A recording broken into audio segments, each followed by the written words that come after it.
Hey Alex, there's a storm raging outside right now. The wind is roaring, rain hammering down, trees swaying like crazy. And honestly, it feels like everything's spiraling out of control. But inside the house, there's just one candle flickering quietly, unmoved by all the chaos.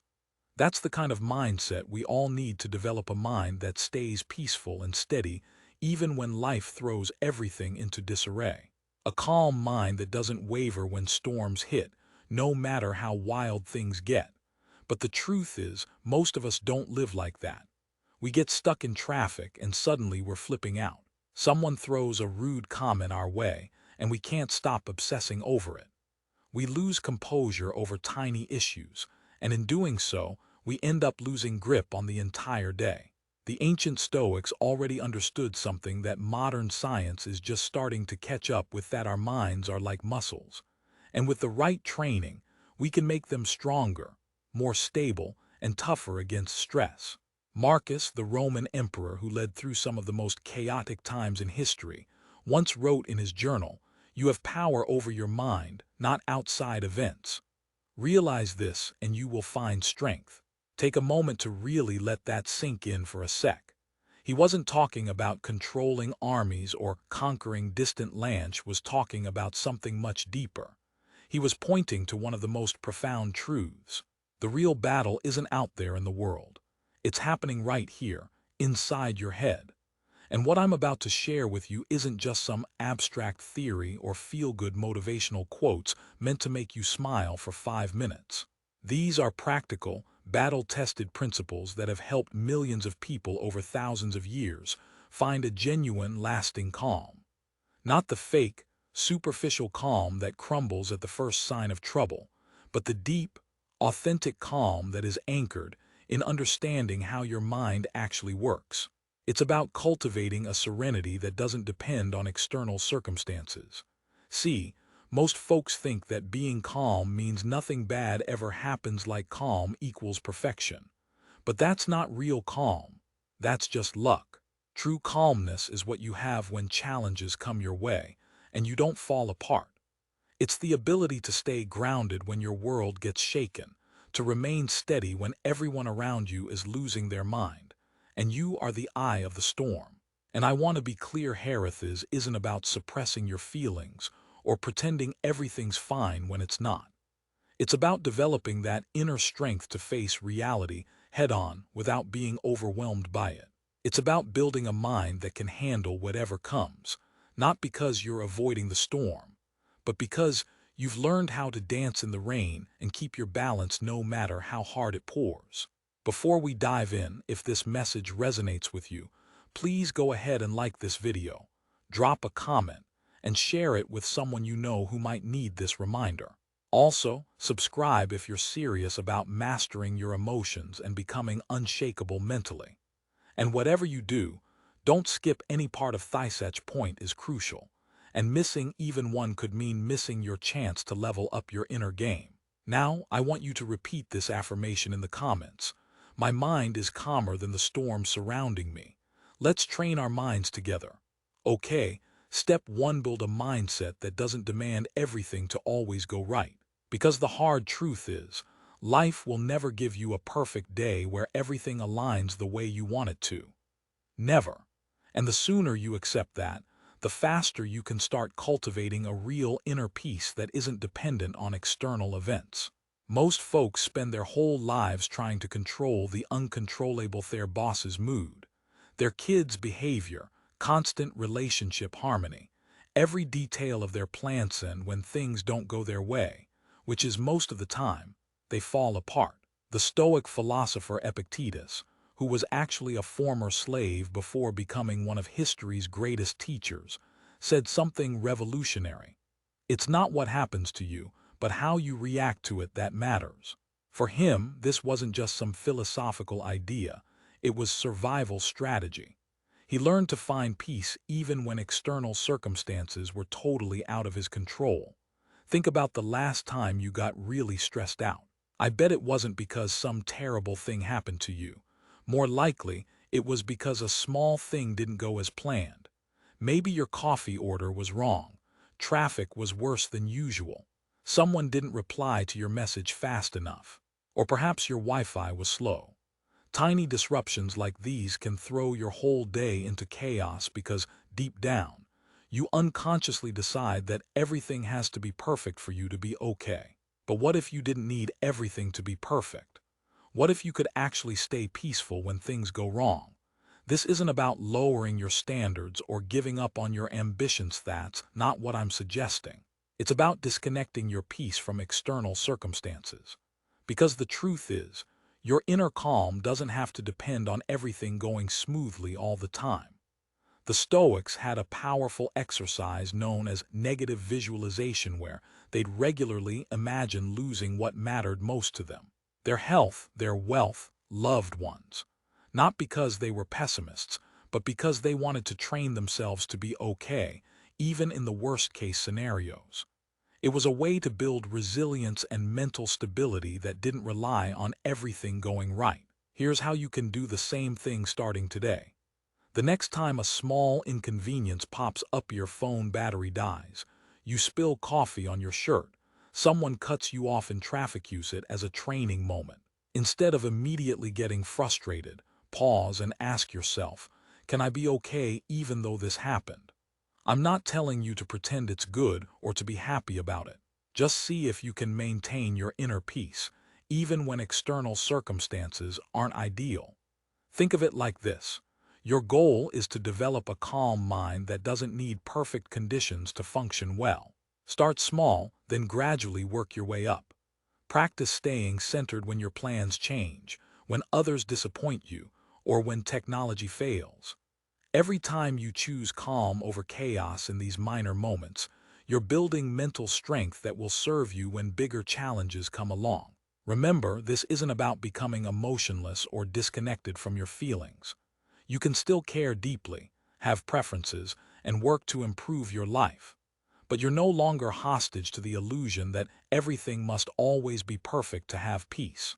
When you cultivate this mindset, a remarkable thing happens: you become genuinely free from the exhausting cycle of needing to control everything around you, from the anxiety that comes from relying on external factors for your state of mind, and from constantly feeling upset when things don't go your way. This is the core of true inner calm, understanding that your peace isn't about what happens to you but how you choose to respond to it. So, I want you to drop this affirmation in the comments. My peace does not depend on perfection. Now, onto the second point: stop trusting every thought that crosses your mind, because your brain is not your friend. Sometimes, it's more like that annoying guy at your job who keeps stirring up trouble. Your mind produces about 60,000 thoughts a day, and most of them are pretty useless, repetitive, negative, irrational, or just plain unhelpful. Marcus Aurelius knew this well.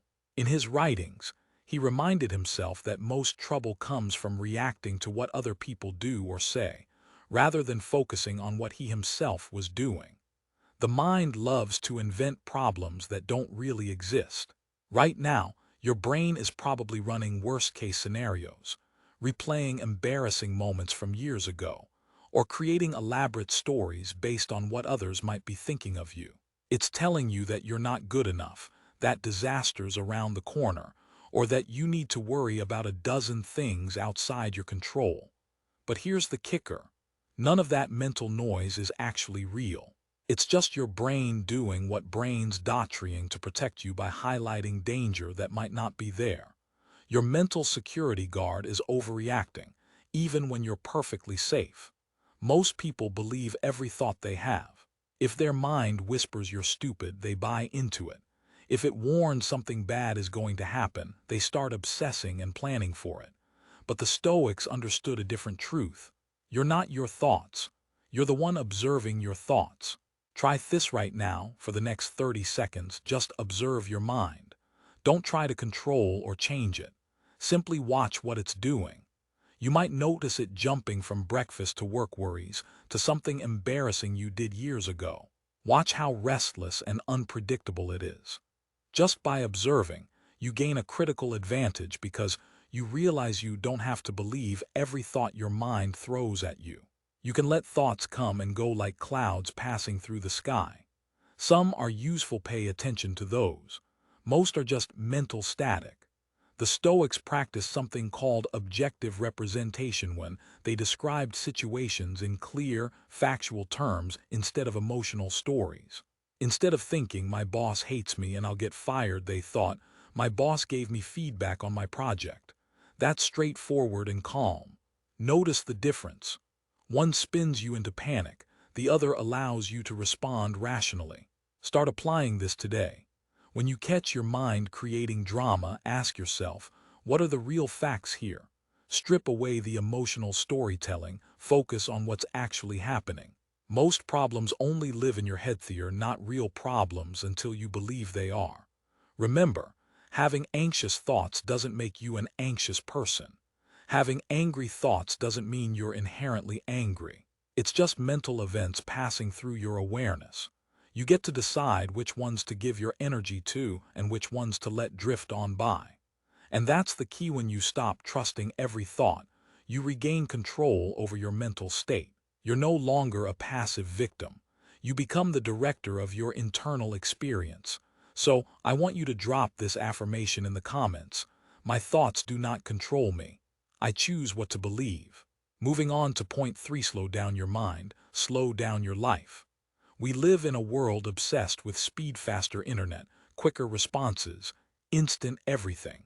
But what most people don't realize is, speeding up your mind often leads to more anxiety and overwhelm, not productivity. Rapid thinking isn't necessarily a sign of intelligence. It's often a sign of an internal mess. The Stoics had a profound insight on this. Seneca, a wise advisor to emperors, once said, every new beginning comes from some other beginning's end. Rushing through life means missing the wisdom that comes from truly experiencing each moment.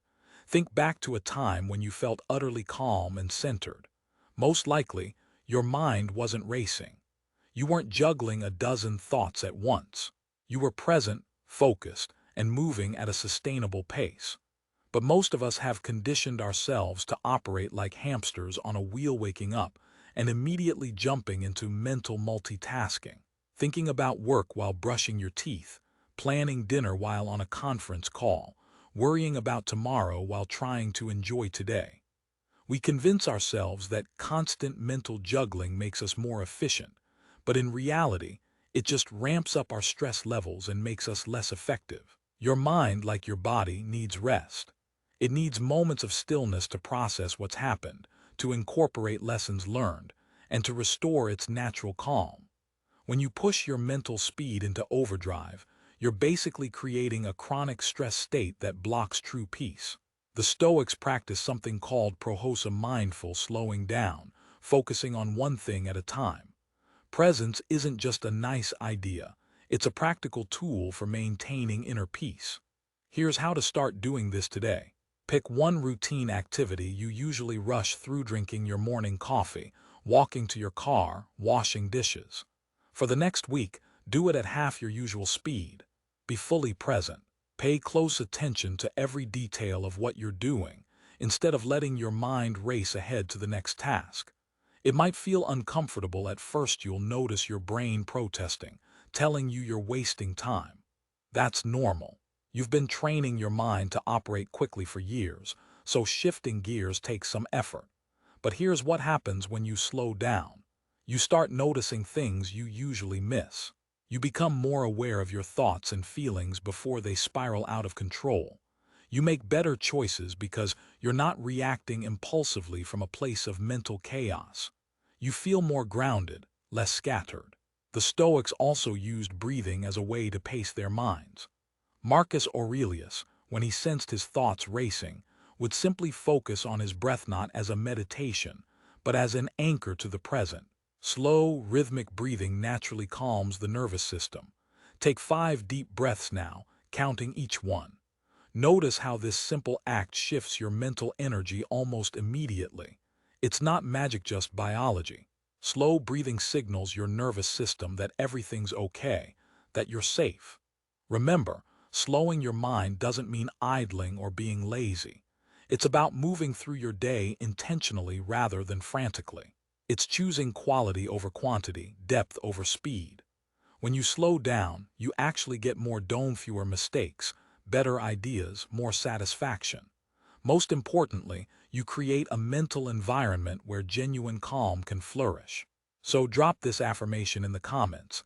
I slow down to regain my peace. Moving to point 4, learn to fail gracefully without falling apart. Here's a truth most schools don't teach. How you handle failure determines the quality of your life.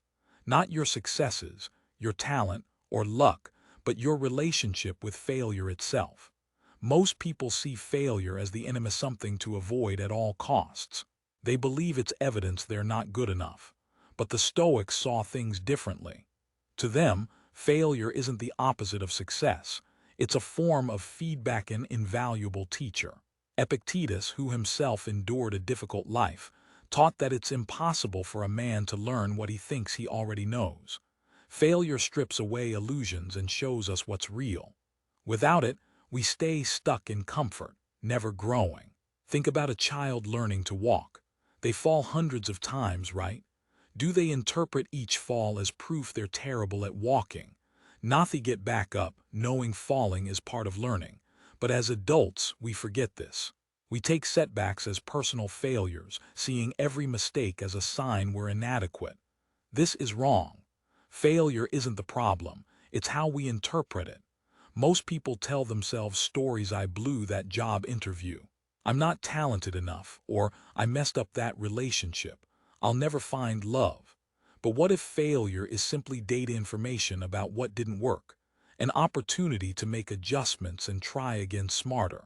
The Stoics believe that every failure contains a lesson, but only if you're willing to learn.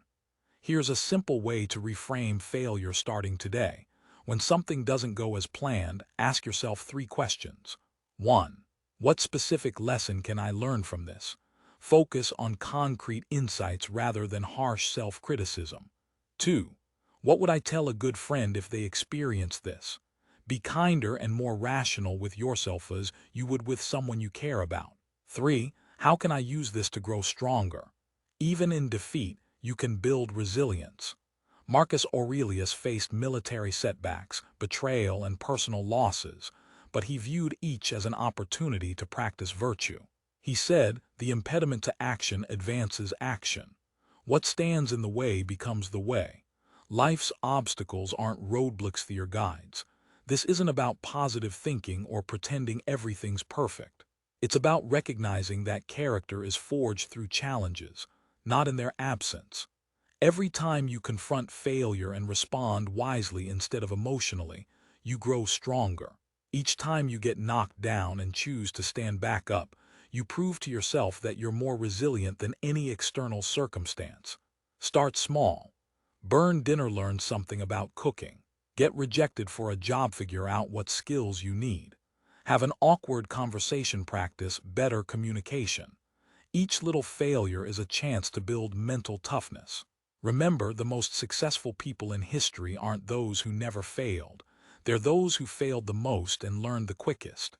Failing, then, isn't about your worth. It's about gaining vital knowledge. When you learn to fail without losing your composure, you become unstoppable. Setbacks won't hold you down, they'll push you forward. And over time, you'll develop what the Stoics called the discipline of desire, the ability to want what happens, especially when what happens teaches you something important. Keep in mind what Epictetus taught. When someone is properly grounded in life, they shouldn't need outside approval. True confidence means you don't need to constantly prove yourself. When your self-worth isn't tied to external validation, you're free. That's especially true in close relationships. Your loved ones don't need to be defeated, they need to be understood. Start practicing the discipline of checking whether an argument is worth your energy before engaging. Ask yourself, is this really worth the fight? Will winning actually improve the situation? Or am I just protecting my ego? Usually the best response is something like, I see it differently, but I respect your perspective. That's not giving up. That's choosing peace instead of pride. When you stop trying to win every disagreement, a beautiful thing happens. People start to listen to you sincerely because you're not attacking them. Conversations become more meaningful, and relationships improve because everyone feels respected, not defeated. Remember, the goal isn't to always be right. It's to connect and understand. Finally, the last principle that's the foundation of it allies living from the inside out, not the outside in. Most folks allow external things other people's opinions, their achievements, their setbacks to write the story of their inner world. But the Stoics knew the real secret. Peace, joy, and resilience come from within, not from outside circumstances. Living from the outside in looks like this. Your mood depends on whether people are kind to you today. Your confidence rises and falls with your recent successes or failures. Your happiness hinges on getting what you want when you want it. Basically, you're at the mercy of forces beyond your control, constantly vulnerable to the ups and downs of life. But living from the inside out is different. It means your mood is rooted in your connection to your core values. Your self-worth is anchored in your character, not in external achievements. Your peace is based on accepting what is, while still working toward what could be. Your happiness stems from appreciation for what you have and an ongoing desire for growth. That doesn't mean you become indifferent. You still care and set goals, but you don't depend on them for your peace. Marcus Aurelius practiced this daily. Despite managing an empire, fighting wars, and navigating political chaos, he reminded himself, very little is needed to make a happy life. It is all within yourself, in your way of thinking. Start each day by reconnecting with what truly matters to you, your values, your purpose, your gratitude. And at night, reflect. Did I live according to my standards, or was I swayed by external pressures? When things go wrong again, they will ask yourself, how can I respond in a way that aligns with the person I want to be? Instead of feeling like a victim, become the author of your responses. Create your personal internal scorecard. Did I treat others with kindness today? Did I do my best? Did I learn something new? Did I choose courage over comfort? Did I respond wisely? The biggest shift happens when you realize that most of what you're really seeking, peace, joy, confidence, love, is already within you. It's not out there in the world, it's buried deep inside, waiting to be uncovered. Remember, you're not a leaf blown aimlessly by circumstances. You're a tree rooted, steady, growing from the inside out. When you live this way, you become truly free. Free from the exhausting obsession of trying to control everything, free from the anxiety of external validation, and free to be your real self in a world that's always trying to shape you into someone else. Drop this affirmation in the comments. My strength comes from within, not from my circumstances. You now have 7 powerful principles that can revolutionize how you relate to stress, challenges, and uncertainty. But knowledge alone isn't enough, you've got to practice. The Stoics knew that philosophy without action is just idle talk. It's not about quick fixes or magic solutions. It's about consistent effort and patience. Some days you'll do better. Other days you'll slip into old patterns. That's okay. Growth isn't about perfection. It's about progress. Pick one principle that speaks most to you and focus on practicing it daily for a month before adding another. Every moment you invest in training your mind is an investment in your future peace. Remember how the Stoics faced wars, plagues, betrayals, and enormous losses, yet they maintained their inner peace. Not because life was easy, but because they understood something fundamental. The quality of your life is determined by the quality of your thoughts and responses. You already have everything you need to start this journey. You don't need perfect conditions or all the time in the world.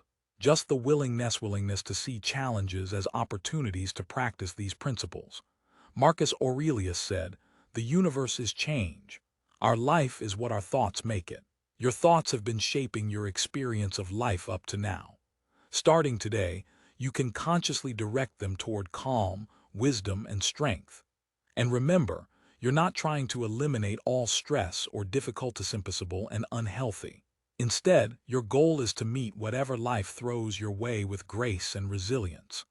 Every choice for calm over chaos, wisdom over reactivity, inward strength over external dependence, makes you more the person you're meant to be. Your journey to unshakable calm begins not when circumstances are perfect, not when everyone around you gets it, but right now in this moment with whatever you're facing. If you found this message valuable, please share it with someone who needs it, and subscribe for more wisdom on living a peaceful, resilient life. Your future self will thank you for taking this step today. And drop this affirmation in the comments. I am building unshakable calm from the inside out.